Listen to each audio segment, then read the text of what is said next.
Acute cholecystitis है उसके ऊपर मैंने कुछ 2-4 लाइनें पहले बोली हैं कि कोलिसिस्टाइटिस में पित्ते की सोजिश को कहा जाता है।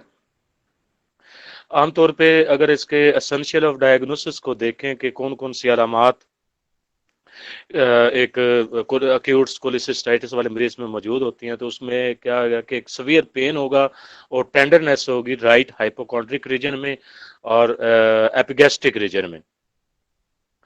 कि जो एक तो छूने से सासियत है, मतलब कि टेंडरनेस में कि अगर आप हाथ लगाएंगे वहां पे तो दर्द महसूस होगा, टेंडरनेस होगी। इसके अलावा इसका जो पेन होता है वो शदीद किस्म का होता है और मुसलसल एक ही फ्रिक्वेंसी के साथ पेन होता है।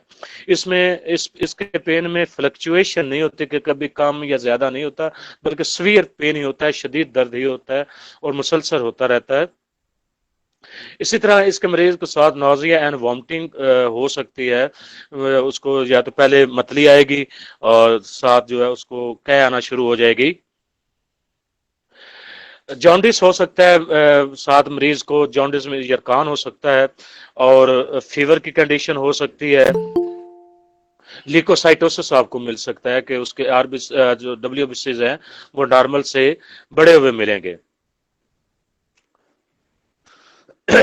अगर इसके हम जनरल कंसिडरेशन की बात करें कि इसको क्या इसमें पैथोफिजियोलॉजी क्या होती है इसकी, तो कोलिसिस्टाइटिस में अमूमन जो 90% जो केसेस होते हैं वो कोलिलिथिसिस की वजह से होता है। ये जो अगर पित्ते में पत्थरी बन जाए तो 90% केसेस में उनको साथ पित्ते की जो है सोजिश हो जाया करती है।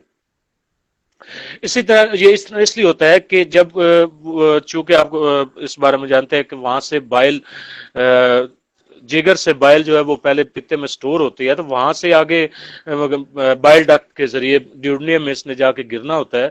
तो जब कभी जो कोलिलिथिसिस है या पित्ते में पत्थरी जो है वो इसमें रुकावट का सबब बनती है, बाइल फ्लो में उसके जो गॉल ब्लैडर है उससे बाइल को निकलने में रुकावट का सबब बनती है, तो वहां पे इसकी पित्ते की दीवारों में प्रेशर डेवलप होता है जो कि आगे चलकर उसमें उसके पत्थरी के दबाव की वजह से वहां की दीवारों पे नेक्रोसिस होना शुरू हो जाता है। पहले इन्फ्लेमेशन पैदा होती है, अगर उसको ट्रीटमेंट ना किया जाए, इलाज ना किया जाए, तो वहां पे नेक्रोसिस होना शुरू हो जाता है और बाल का जो है परफोरेशन भी हो जाती है।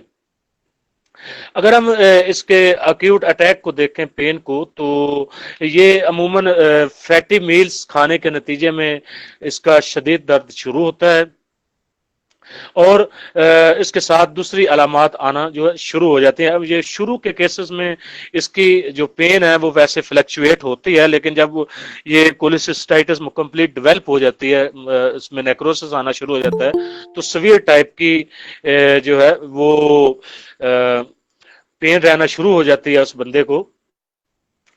इसी तरह जो है अगर साथ उसको जो राइट हाइपोकॉन्ड्रिक रीजन में जैसा कि मैंने आपको बताया टेंडरनेस है, इसका पेन हमेशा जो है राइट हाइपोकॉन्ड्रिक से पीछे जो स्कैपुला है, शोल्डर ब्लेड है, उसके जो आर पार उसको तो ये दर्द महसूस होगा, साथ उसको वॉमिटिंग को कै आना शुरू हो जाएगी। अगर आप इसका लैब फाइंडिंग्स करेंगे तो डब्ल्यूबीसी काउंट बढ़ा हुआ मिलेगा। इसी तरह जो है आगे चल के उसका बिलीरोबिन लेवल जो है वो आपको ब्लड में मिला बढ़ा हुआ मिलेगा, क्योंकि इसको जॉन्डिस की कैफियत भी ना जो है वो साथ शुरू होना शुरू कैफियत पैदा होना शुरू हो जाती है, जॉन्डिस पैदा हो जाता है, तो आपको बिलीरोबिन लेवल भी बढ़ा हुआ मिलेगा। इसी तरह जो सीरम ट्रांसमिनेज हैं और अल्कलाइन फास्फेट हैं वो भी मामूली से बढ़े हुए आपको मिलेंगे लैब फाइंडिंग्स में। इसके अलावा इसको आप जो है अल्ट्रासाउंड के जरिए डायग्नोस करवा सकते हैं कि वो आपको बता सकता है कि गाल स्टोन है इसमें। कोलिसिस्टाइटिस को शुरू में जो है पेन किलर और एंटी इन्फ्लेमेटरी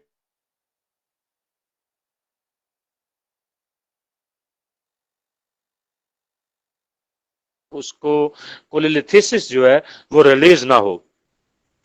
ऐसे केसेस जो जिनमें कोलिलिथिसिस नहीं हो करती, उसमें एक दो मतलब मुख्तलिफ इन्फेक्शन वगैरह इसका सबब बन सकती होती हैं। इसको दूसरे कुछ कंडीशंस होती हैं मेडिकल की, डिफरेंशिएट डायग्नोसिस भी कर लेना चाहिए। जिस तरह के पेप्टिक अल्सर है, पैंक्रियाटाइटिस है, अपेंडिसाइटिस है, और इन कैफियत की में भी अलामात तकरीबन सेम ही मिलती हैं, सिवाय एक के कि इसका कोलिसिस्टाइटिस वाले पेशेंट को दूध पीने से एक तो दर्द इजाफा होता है, दूसरा उसको राइट हाइपोकोंड्रिक रीजन में आर पार पीछे स्कैपुला की तरफ दर्द होता है। ये इसकी मखसूस अलामात हैं।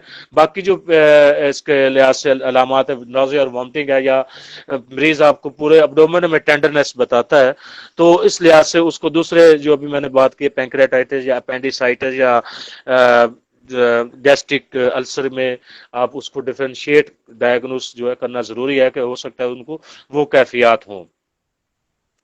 इसको अगर कोलिलिथिसिस है, कोलिलिथिसिस की वजह से उसको जो है कोलिसिस्टाइटिस हुई है, तो इसका एक ही जो है सर्जिकल रिमूवल एलोपैथिकली किया जाता है, जिसमें कोलिसिस्टेक्टोमी जिस प्रोसीजर को इसको कहते हैं, कि पित्ते को वो ऑपरेट के जरिए बाहर निकाल देते हैं।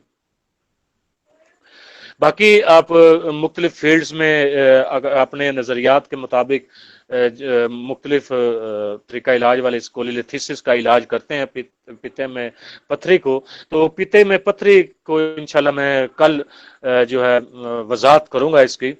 आज कोलिसिस्टाइटिस के बारे में थोड़ा सा मैंने शेयर करना था, वो आप लोगों से किया है। कोलिलिथिसिस जो है पित्ते में पथरी बढ़ने के असबाब वगैरह और उसके क्या उसमें पैथोफिजियोलॉजी होती है, वो इंशाल्लाह मैं कल जो है आप लोगों से इंशाल्लाह जो है शेयर करूंगा ना। जी